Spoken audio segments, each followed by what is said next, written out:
Mayong udto, Visayas ug Mindanao, magandang tanghali Luzon, magandang tanghali Pilipinas. Magandang tanghali po sa lahat ng mga Filipino, mga OFW saan man panig ng mundo. Patoplok yung matang budlat ni Palakay Awards. Magandang tanghali guys.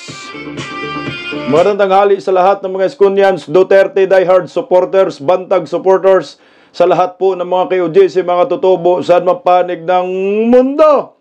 Mabuhay po tayo, mga Pilipinong sawang-sawa na sa pagmumukha ni Ngiwim.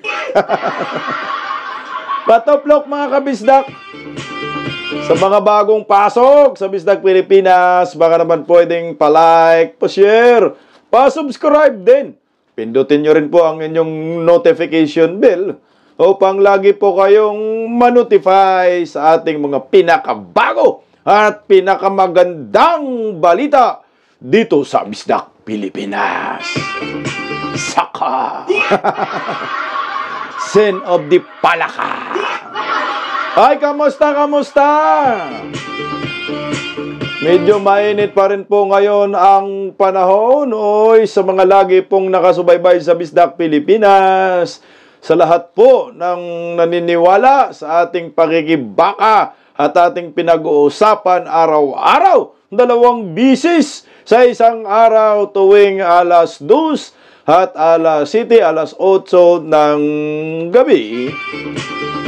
Sumali po dyan sa comment section, makipag-diskusyon po tayo at malay natin kayo po ang ating mababasa sa susunod na i-upload video natin.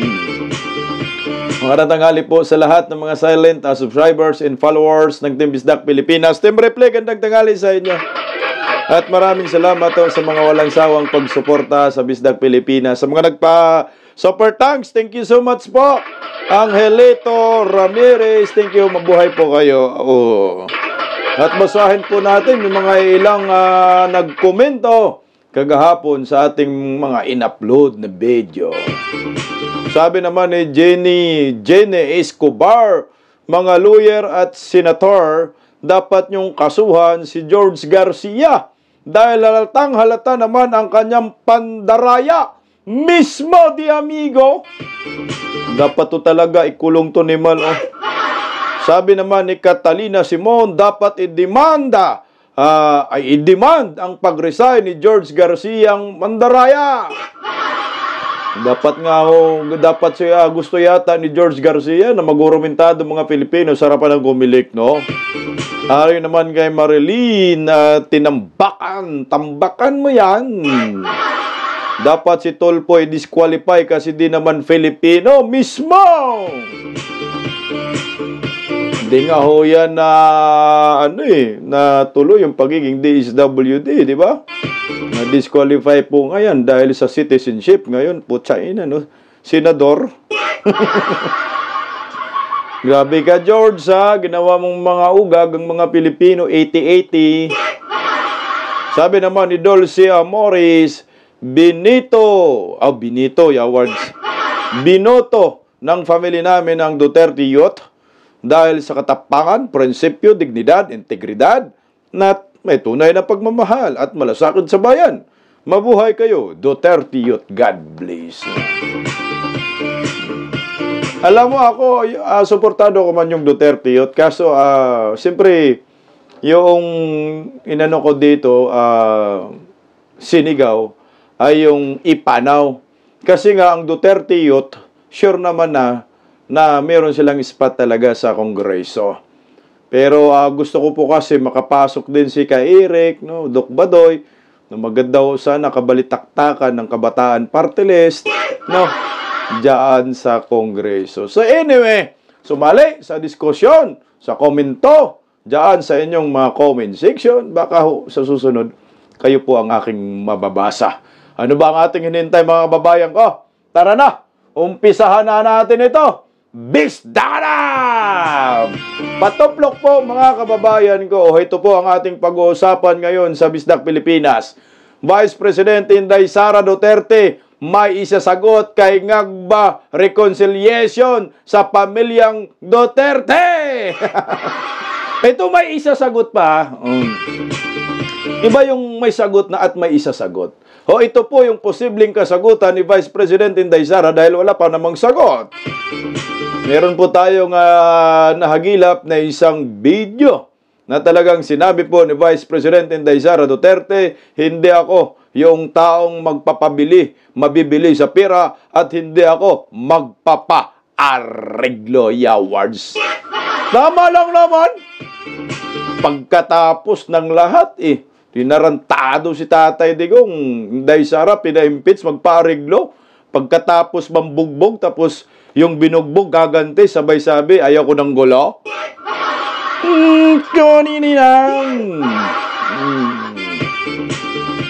Guwanson, isang dating kumilik, komisyoner, pumalag na rin po sa nangyayaring kababalaghan sa eleksyon 2025. George Garcia, tinuluyan na po ng Duterte Youth Party List sa Supreme Court dahil sa ginawang pang-aabuso sa kapangyarihan bilang isang Comelec chairman. Dapat nga to ikulong tong budlat na ito. Ano ba ating inintay mga kababayan ko? Patuplok nga pa-share.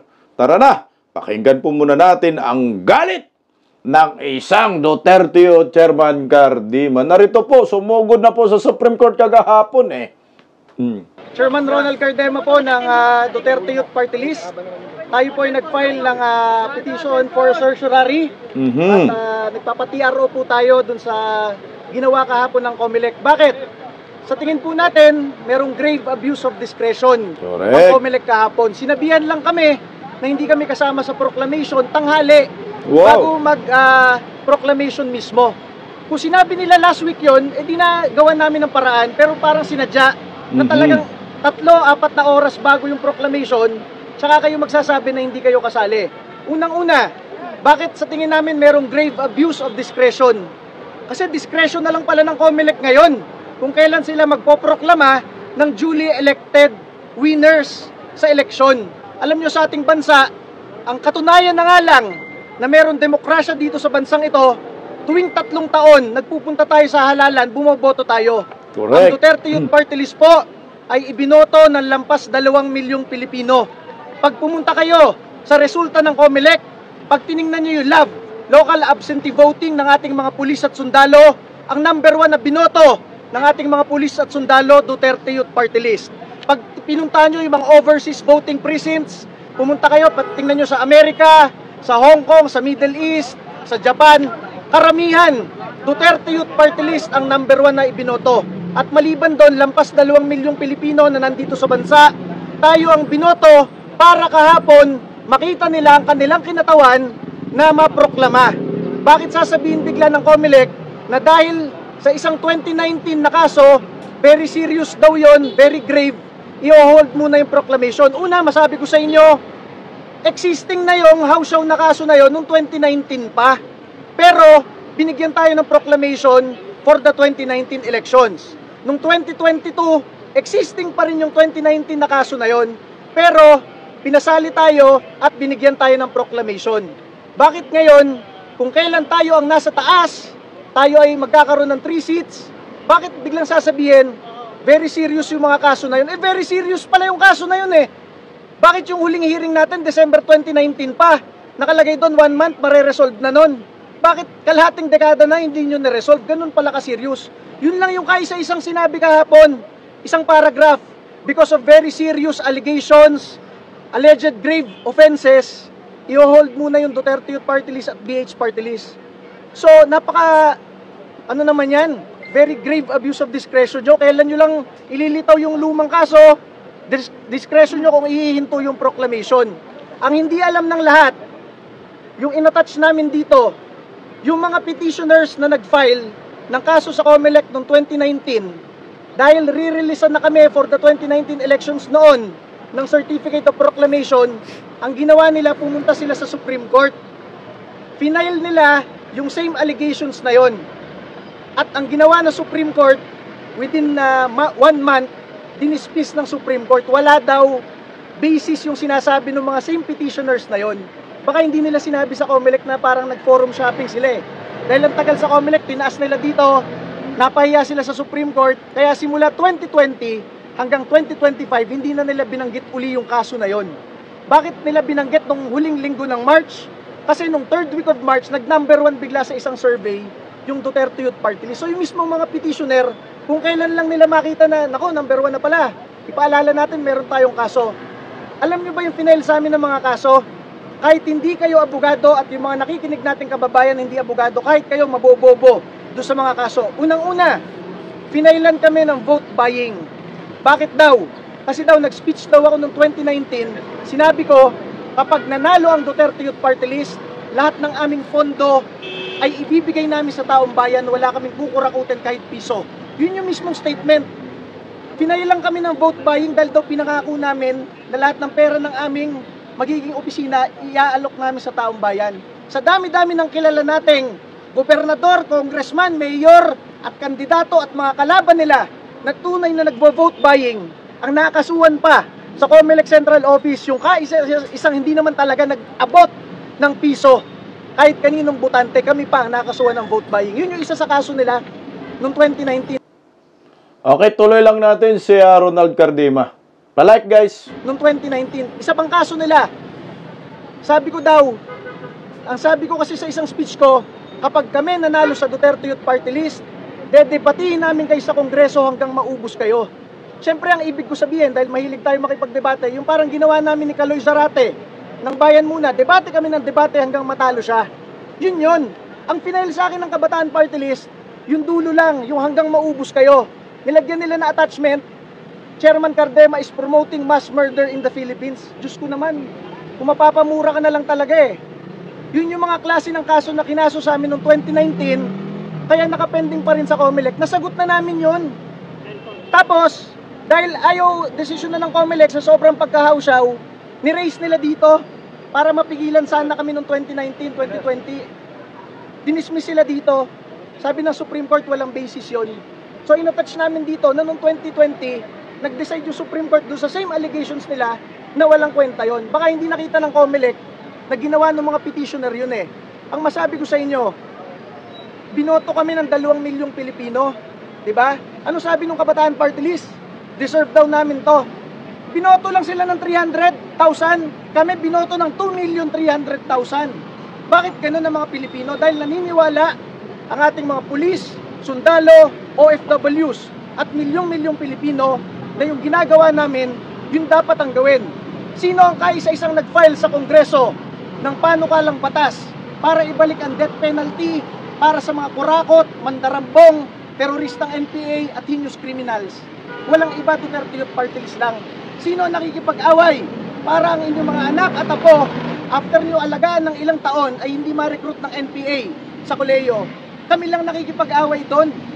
At masabi ko sa inyo, ngayong eleksyon na ito, wala kami kahit isang poster, wala kaming TV ad, wala kaming radio ad, hindi kami katulad ng napakaraming party list dyan na gumagastos ng hindi lang milyon, daang-daang milyon pa para makaupo lamang. Ang inyong Duterte Youth Party List, hindi nangungurakot, nagpapanukalang batas pa para ma-death penalty lahat ng kurakot na opisyal sa gobyerno. Kami ay ibinoto nyo, hindi dahil nagbayad kami, wala kami inabot kahit piso, ibinoto nyo kami dahil gusto nyo kahapon sa proklamasyon, maproklama ang inyong Duterte Youth Party List para patuloy na makipaglaban sa Kongreso. Bakit hindi kami pinayagan kahapon? So ito ang solusyon, nakaisa-isang solusyon. Dahil napakaraming ginagawa ang COMELEC na kapag ni-raise mo dito, sinasabi ng Supreme Court, grave abuse of discretion. Yung parang discretion lang nila, decision lang nila. Baka hindi nyo alam, nasa mismong Omnibus Election Code, nasa rules ng COMELEC. Kapag ang isang kinasuhan sa COMELEC, yung kaso walang final decision, kailangan mo pa rin i-proclaim, nakalagay mismo sa rules nila.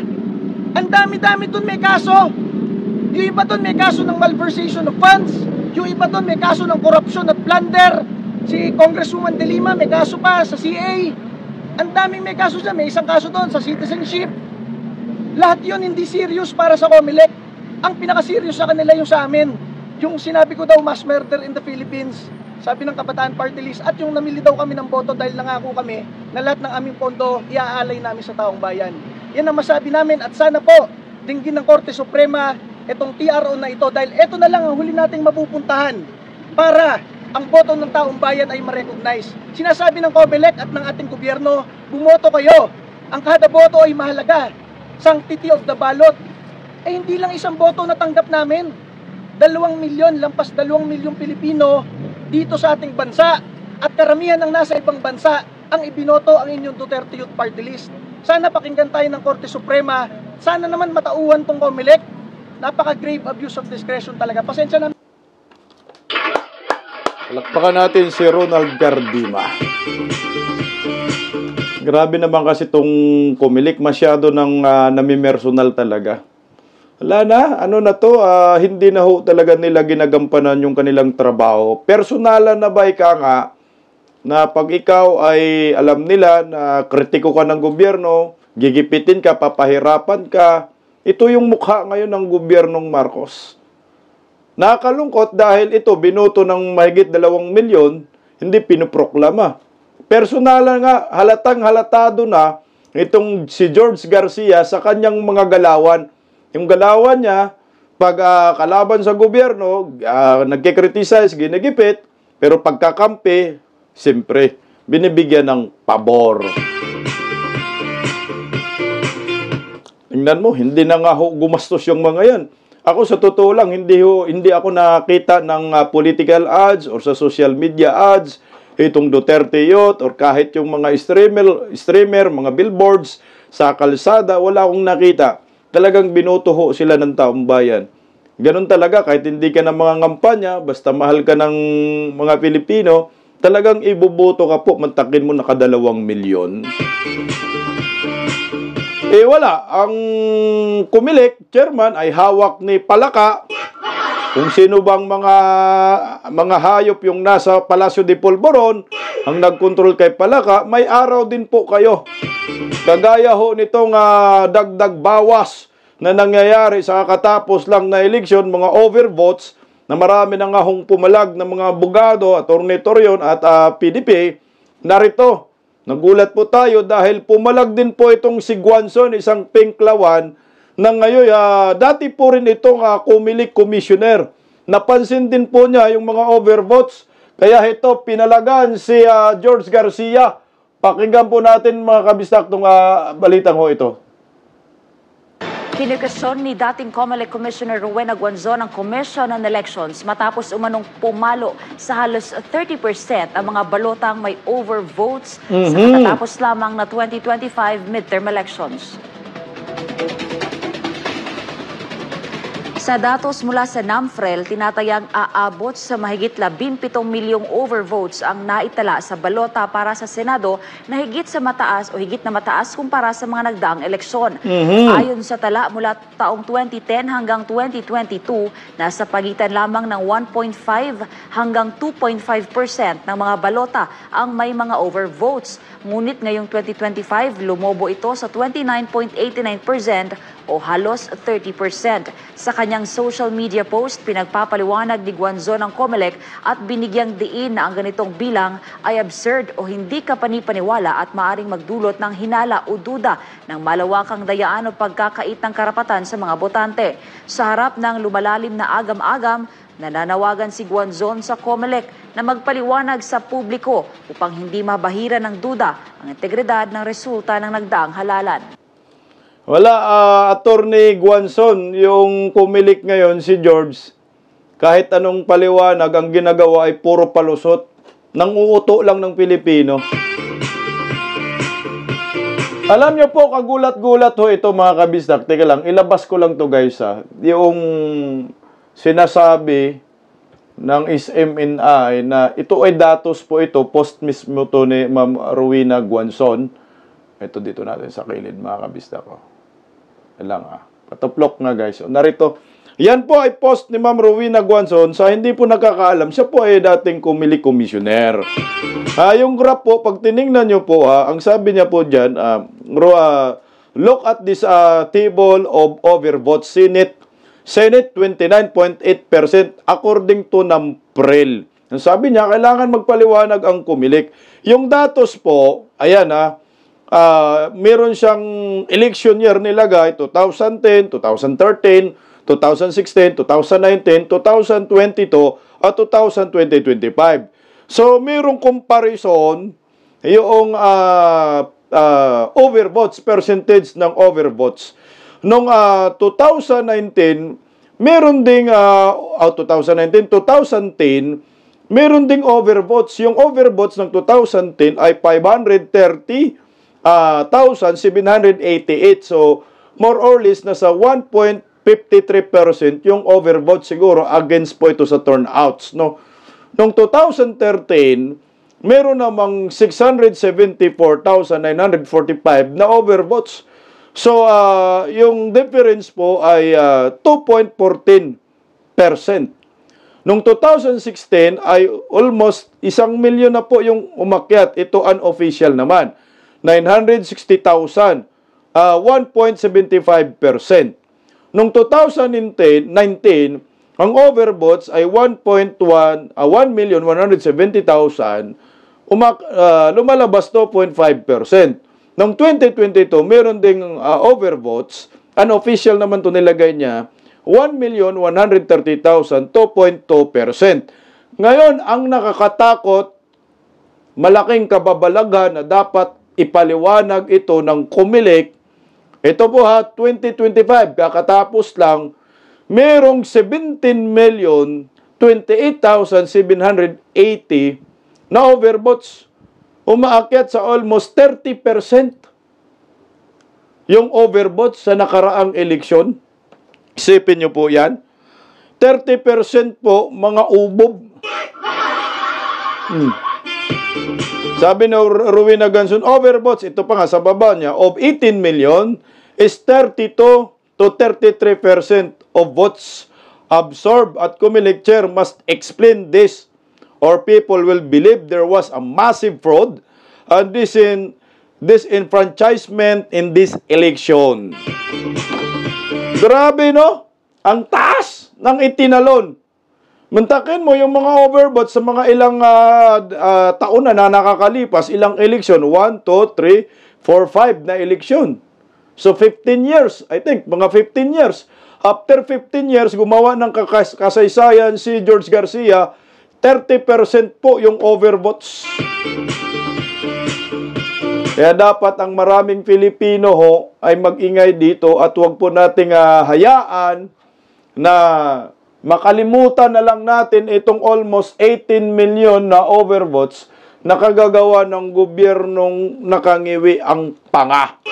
Tandaan nyo po dating Comelec commissioner din po itong si Guanzon. Diyan nga po natapos ang kanyang karera sa public service sa pagiging Comelec commissioner. Naalala nyo po, noong 2022 presidential election, talagang maingay din itong si Guanzon. Galit kay NGWM ganun pa nga si Guanzon, umiinom ng coke.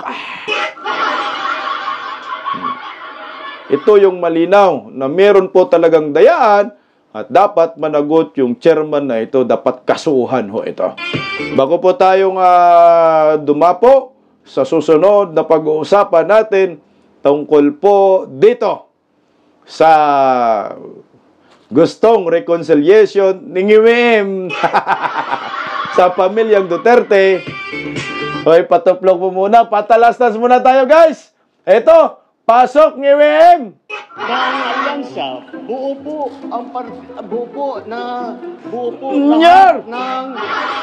lahat ng kandidato ng bawat pwesto. Namimili kayo sa halaman na ito. Lahat po sila. Lahat po sila meron butang. Pati bata, utal-utal din Ba't nauso yung ganyan, no? Dapat ka ganun din. Ano yung ayan. Gwapo naman yung bata kaysa kang Emmy Awards.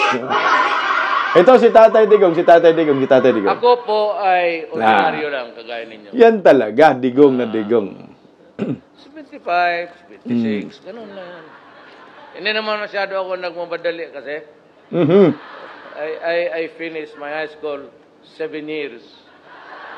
Sabi ng nanay ko, mas cute si Tatay Diggs. Siyempre. Mas cute yun si Tatay Diggs. So ito, pag-usapan po natin mga kababayan ko. Mainit pa rin ho ang usapin patungkol po dito sa pautot ni Katunying at ni Ngiwem. Alam naman natin, drama ho ito, na sinabi ho na, sabi ho, makipag-reconcile ako. Humani po ng samot-saring mga batikos, komentaryo, reaksyon, ang naturang pahayag ni Ngiwem. Pero bago po nating sagutin yan, kung ano ang posibleng sagot ni Vice President Inday Sara, pakinggan muna natin si Ngiwem. Ito yun Rima, 1 minuto lang. Sir President, kayo po ba, sa puso ninyo, gusto niyo bang makipagkasundo pa sa mga Duterte? Ako, ayoko ng gulo. Gusto ko makasundo sa lahat ng tao. Mas maganda, marami na akong kaaway. Hindi ko kailangan ng kaaway. Kailangan ko kaibigan. Kagaya na sabi ko sa'yo, pagka... Hindi ko... Magko-confess ako dito. Pwede naman po, para akong pari po nito ngayon na po. Ewan ko, kahit hanggat maaari, ako, ang habol ko, yung stability, peaceful, para magawa namin yung trabaho namin. Kaya ako, laging akong bukas sa ganyan. I'm always open to any approach na, alika, magtulungan tayo. Diba? Kahit hindi tayo magkasundo sa polisiya, hindi tayo magkasundo. Gawin yung trabaho, pero wag na tayong nanggugulo. Wag na natin, tanggalin natin yung gulo. Grabe, no? Wag na daw tayo manggulo, tanggalin na natin yung gulo. Oo daw. Alam mo sino yung tatanggalin nating gulo? Ikaw.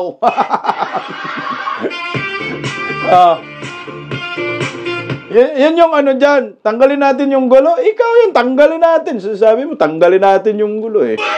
Tanggalin na natin si Ngiwem kasi siya pa yung magulo.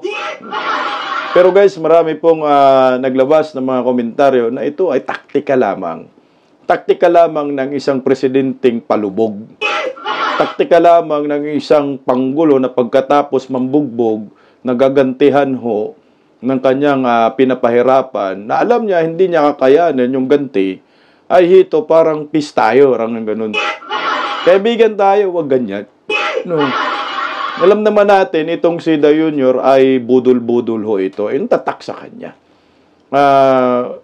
Sikat na sikat nga ho yung word na budol-budol after election. At yung pag sinabi mong budol-budol, maalala mo si Ngiwem. Kasi yun yung tatak nila. Sinungaling, no? Manloloko, pilit na yung tao ay gustong ipasok sa kanilang mga bulsa, pinapaikot, pinaglalaruan. Ang problema ho dito, natututo na rin ang taong bayan sa mga sinasabi at mga pautot ni Bongbong Marcos.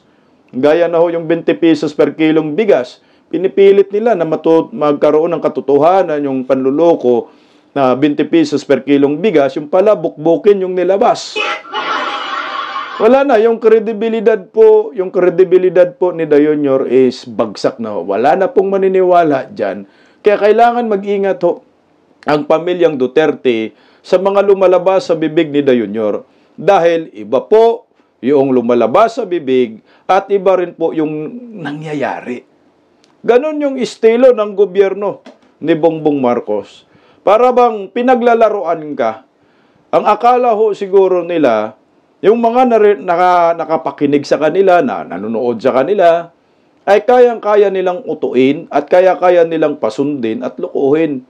Ang problema, natututo na talaga ng mga Pilipino sa mga pangluloko, pambobodol ng pamilyang Marcos, simula pa sa tatay nila hanggang dyan ngayon sa junior.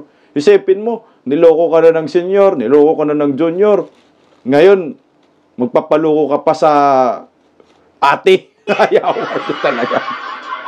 Siguro naman, ang pamilyang Duterte dito ay mag-iingat din. Bago ho nila tanggapin yung sinasabi, reconciliation, pero marami pong pumalag. Lalo na po ang mga supporters ng mga Duterte. Pakinggan po muna natin ang balitang ito, mga kabisdak.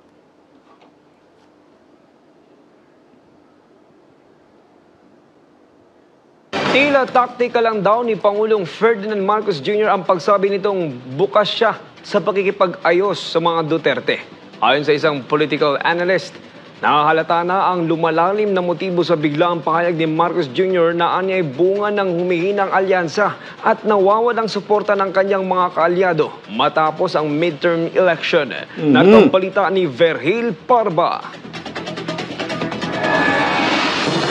Weak at indecisive, ganito kung ilarawan ng political analyst na si Professor Froilan Calilong ang mga naging hakbang ni Marcos Jr. bunsod ng kanyang pabago-bagong posisyon sa mga mahahalagang issue. Matapos kasi ang serya ng mga patutsada ay bigla na lamang naghayag si Marcos Jr. ng kagustuhang makipagbati sa pamilya Duterte. Ayaw araw niya ng kaaway at gulo. Ayon kay Calilong, hindi ito simpleng pahayag ng kapayapaan, kundi isang taktika para isalba ang sarili mula sa lumalakas na puwersa ng mga Duterte, lalo na't kitang-kita ang pagbaba ng impluensya ng Pangulo matapos ang midterm election.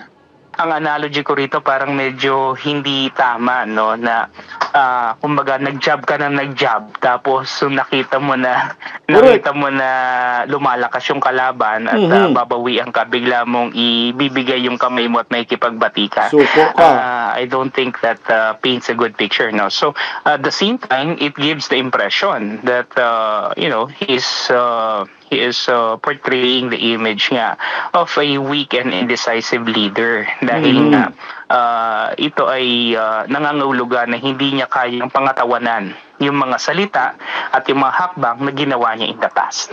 Dagdag pa ng propesor, malinaw na ang layunin ng pakikipag-ayos ni Marcos Jr. ay para bigyang katwiran ang mga susunod nitong kilos, lalo na kung tuluyang ibaon sa limot ang isyu ng impeachment laban kay VP Sara Duterte. Anya, kung ipagpapatuloy pa ang kaso laban sa bise, ay siguradong matatalo ito. Kaya mas pinili na lang ng Pangulo ang tinatawag na political survival move. Correct. I think itong kanyang gesture na to, no, ng pakikipag-ayos sa mga Duterte, isang hakbang para ma-justify yung eventual kung sakali man na magde-decide siya na wag nang pahintulutan na or ibaon na lang sa limot itong impeachment.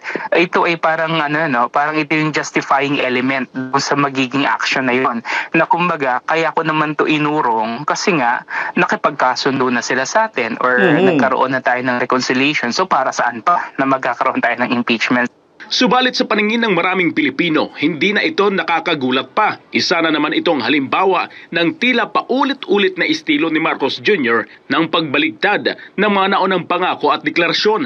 Matatanda ang nangako noon si Marcos Jr. na hindi makikipagtulungan ang ating pamalaan sa International Criminal Court o ICC. Ngunit kabaligtaran ang nangyari nang iligal na inaresto si dating Pangulong Rodrigo Duterte at dinala pa sa The Hague, Netherlands para harapin ang kasong crimes against humanity. Sa kasalukuyan, ayon kay Calilong, dehado si Marcos Jr. sa impeachment case laban kay VP Sara. Anya, bukod na nasa 20th Congress na, malinaw na lumalabag ito sa saligang batas kung muling magsusumite ng panibagong impeachment complaint. Kaya't sa halip na anya na ituloy, mas pinili na lang ng Pangulo na makipagbati sa mga Duterte na halata namang hindi batay sa prinsipyo, kundi para sa pansariling kapakanan. Para sa Diyos at sa Pilipinas kung mahal.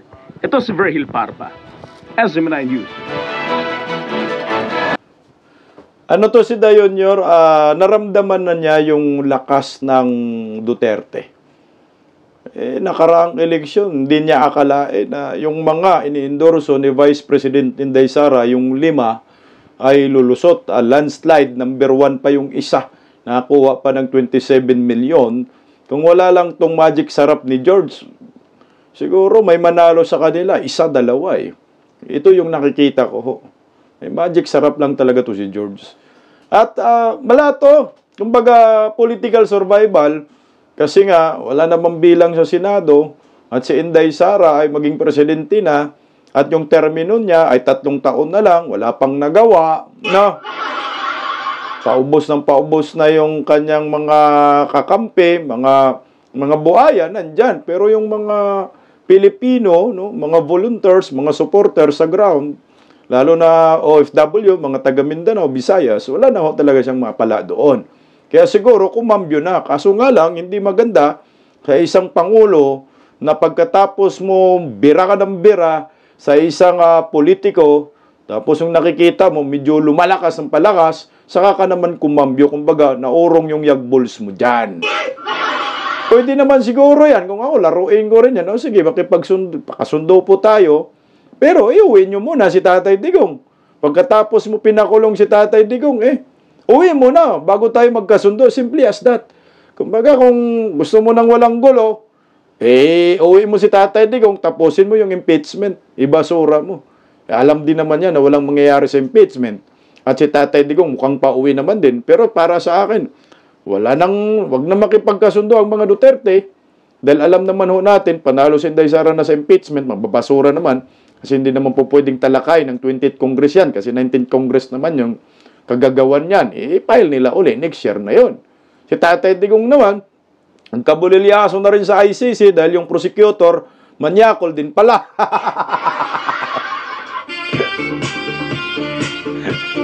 Tingnan mo, pakinggan mo natin si Atty. Harry Roque. Narito mo. Ito namang sinabi ni Marcos Jr., hilong-hilo ata siya. Paano magkakaroon ng pagbabate? Kinidnap niya at pinadala niya sa ICC si Tatay Digong. At yung pagpapalaya ngayon kay Tatay Digong, hindi niya madedesisyonan yon. Siguro po pwede ka magkaroon ng reconciliation kung kaya niyang palabasin ng Tatay Digong. Wala na sa kapangyarihan niya yan.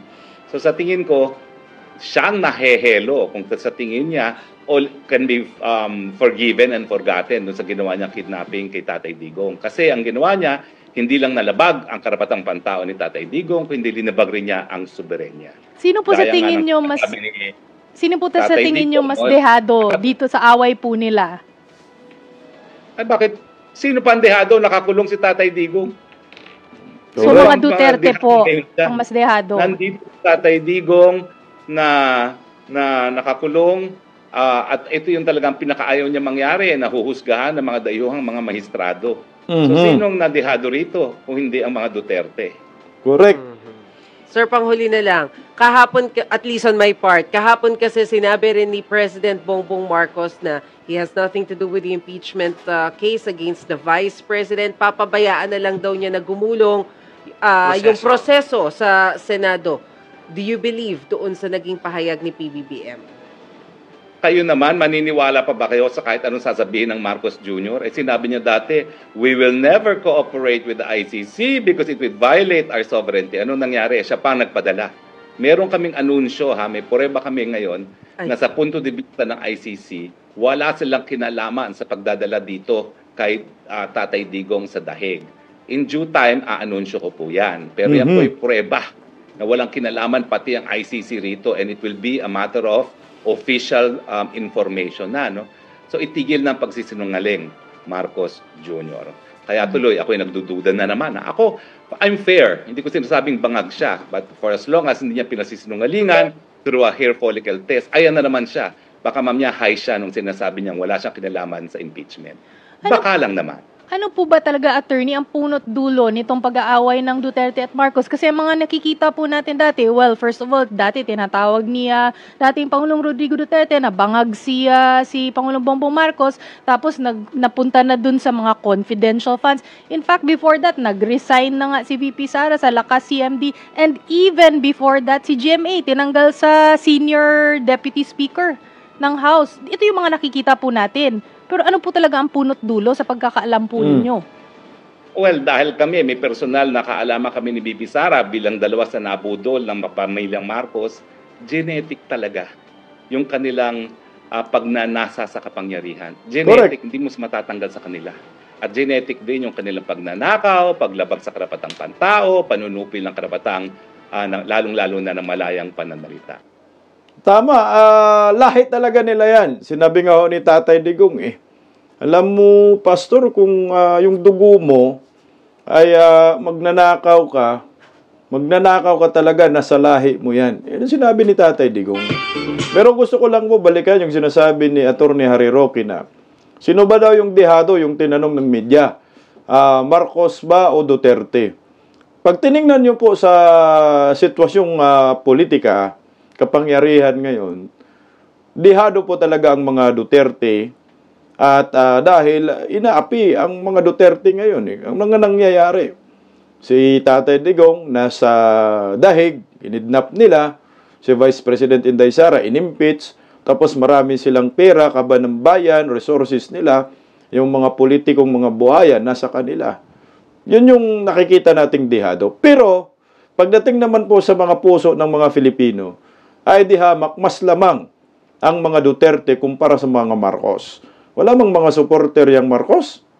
Napatunayan na po natin Nakarang eleksyon, di ba? 2025, mantika na sila majero Nagurumentado ang taong bayan, mga OFW, lamang na lamang ang mga Duterte pagdating po sa puso ng bawat isa sa atin.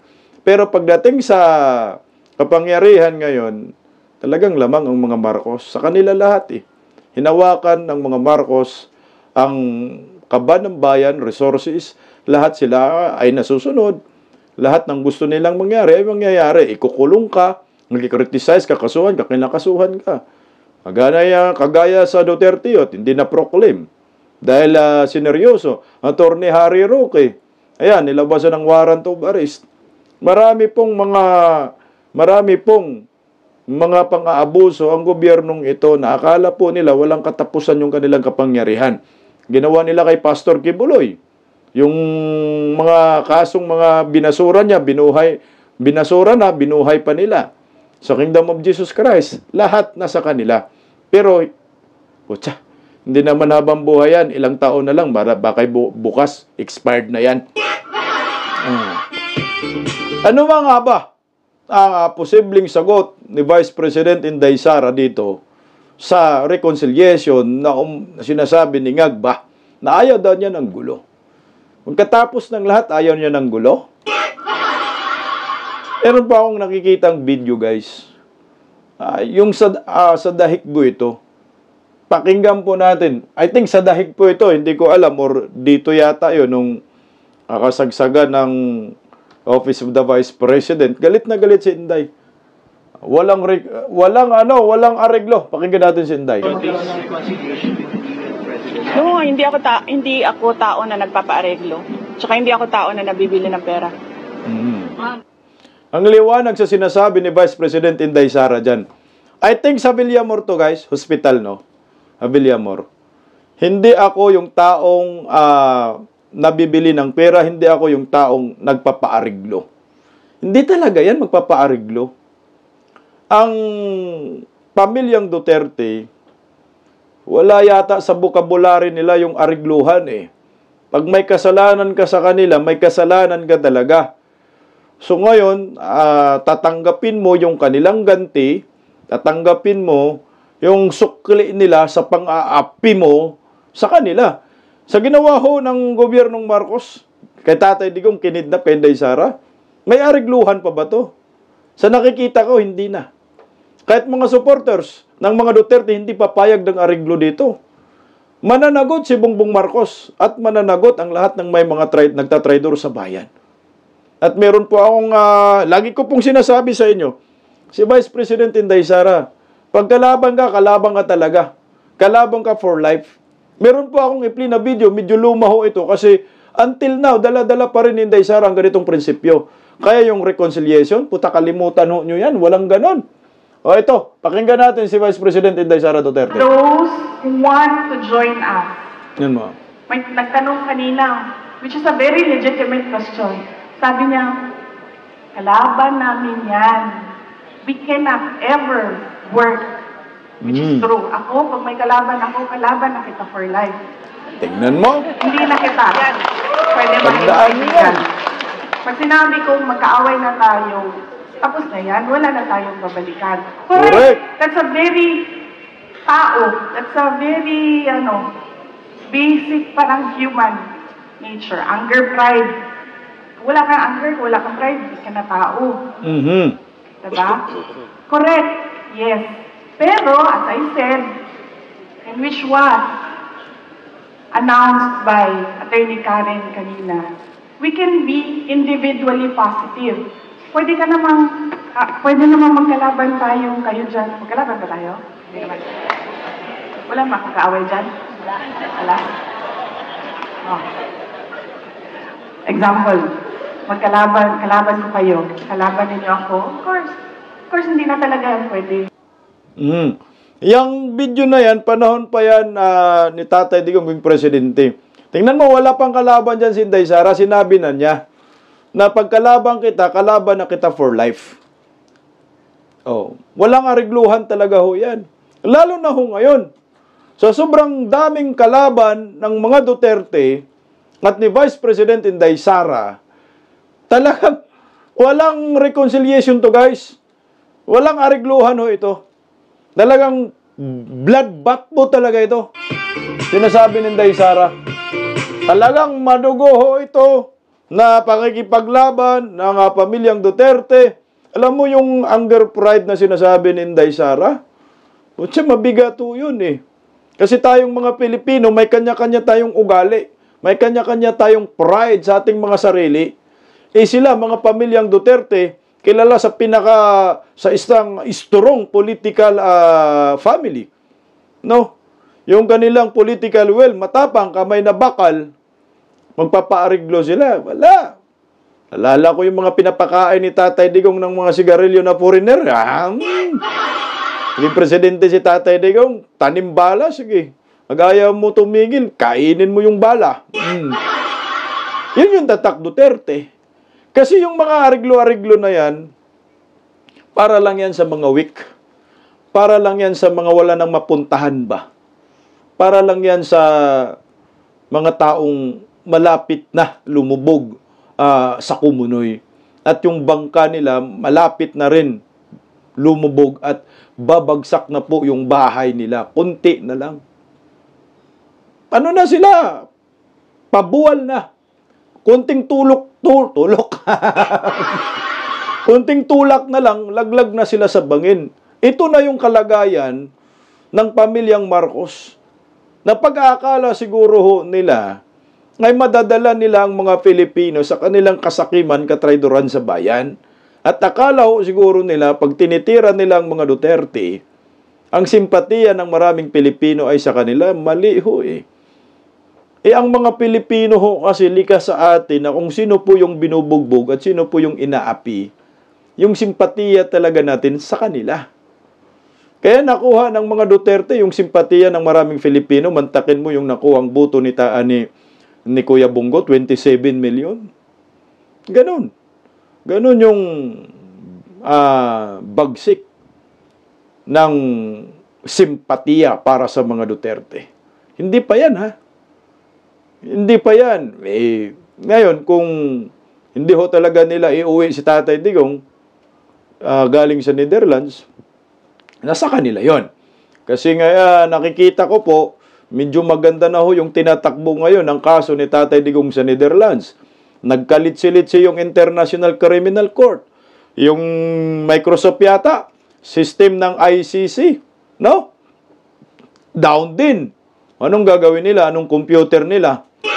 Magmamanual sila. Yung prosecutor ng ICC, nababahid sa, sexual, ang tawag yan? May kaso, basta ganun. Parang manyakol datingan ba? Sexual abuse ba? Ganyan. Yung prosecutor, yung kalbo, nakakatakot tingnan. Nakala, manyakol talaga.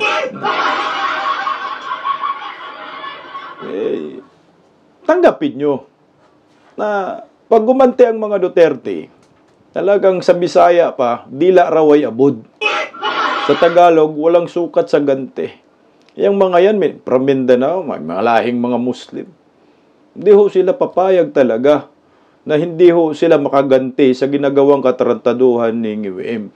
Malas ni Ngiwim, dahil yung binangga niya ay taga Mindanao, binangga niya ay mga matatapang, mga angkan, maraming nagmamahal na mga Filipino. Harapin mo na lang ang kabayaran at harapin mo na lang ang hagupit ng tadhana kung kailan po kayo dadapuan. Hindi pa sa ngayon. Paano na lang after ng termino? Kung hindi magtagumpay kayo na habang buhay kayo uupo dyan sa Palasyo de Polvoron, ano ang mangyayari sa inyo? Hindi lang siguro kayo ipadala sa ICC. Ako kay Inday Sara, huwag mong ipadala yan sa ICC, Day, or sa ibang bansa, Day. Pakulong mo yan, Day, dito sa Pilipinas, sa gitna ng karagatan, No? Lagyan mo ng bakod yung karagatan, buhayan mo ng mga buhaya, buhayan mo ng mga ahas, pakawalan mo sila. Ano mo ng CCTV lahat. Parang ano ba? Parang Squid Game. Reconciliation? Malabo po yan. No? Ito siguro meron. Ito meron to. Oh. Ito. Bagong Pilipinas, bagong sapok. Yan, positive tayo yan. Ano, sure yan, di ba? Totoo talaga yan. Anyway, mga kababayan ko, maraming salamat po. Mabuhay po tayong lahat. Sa mga gusto pong makisawsaw, makisali sa ating diskusyon, paki-comment diyan sa inyong mga comment section. Malay natin, kayo na po ang next na mababasahin natin dito sa Bisdak Pilipinas. Sa mga bagong salta, baka pwedeng pa-like, pa-share, pa-subscribe, kapindot yung inyong notification bell upang palagi po kayong updated sa inyong mga video. At abangan nyo po yung aking upload video mamayang gabi, mga alas 7 or alas 8, alas 8:30. Mag-reply naman ho kayo sa mga team para sa gabi. Thank you so much. Maraming salamat sa pagsuporta. Mabuhay po tayo mga Pilipino. Dagang salamat. Mamaya po muli. Bisdak Pilipinas. Bring PRRD home. God first. Maraming salamat. Bye-bye.